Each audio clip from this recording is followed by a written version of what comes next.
দাদা কি করছেন? বলি হাতটা ধুয়ে ফেলুন আর বৌদি আর বুবাইয়ের হাতটা ধরে রাজপ্রাসাদের কাছে চলে আসুন। আমরাও রাজপ্রাসাদে আসছি। আসলে পৌলমীকে নিয়ে সূর্য পালিয়েছে, ওরা যাকে পাবে তাকে খাবে, ও আপনাকে পেলে আপনাকেও খাবে। দাদা সে আর নতুন করে বলার কি আছে, বলছি যে মদনের বউকে বলবেন ও যেন ঘরে তালা লাগিয়ে বাপের বাড়ি চলে যায়। জানেন তো দাদা, সূর্য দরকার বলে প্রধানমন্ত্রীকেও জড়িয়ে ফেলবে। বলি আর বাড়িতে থাকবেন না, ওরা এলো বলে বেরিয়ে পড়ুন।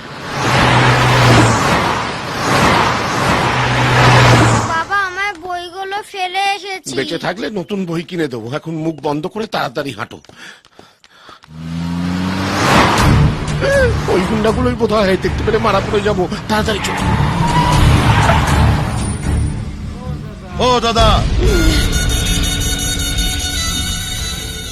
আমাকে বলছেন? হ্যাঁ আপনাকে আপনাকে একটু এদিকে আসুন। পড়ে গেলাম রে। কি দাদা? এখানে উপেন্দ্র নারায়ণের বাড়ি কোনটা বলতে পারেন? সোজা গিয়ে বাঁদিকে চলে যান, ডান থেকে ঘুরেই প্রথম দোতলা বাড়ি, ওরা উপরতলায় থাকে। ঠিক আছে যান, এই চল। দাদা, ও দাদা, আবার আরেকবার শুনুন তো। আপনি চেনেন লোকটাকে? চিনব না, এক পাড়ায় থাকি। আমি চিনি না, জিজ্ঞেস করলেই যদি বলে আমি উপেন্দ্র নারায়ণ নই। আমাদের সঙ্গে চলুন না, লোকটাকে চিনিয়ে দেবেন।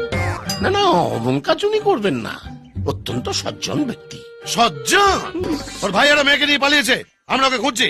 ওর দাদাকে তুলে নিয়ে গিয়ে কুমড়োর মতো ফালা ফালা করে কাটলে ও ঠিক বেরিয়ে আসবে। কুমড়ো কাটলে তো কুমড়োর বিচি বেরোবে স্যার, ভাই কি করে বেরোবে?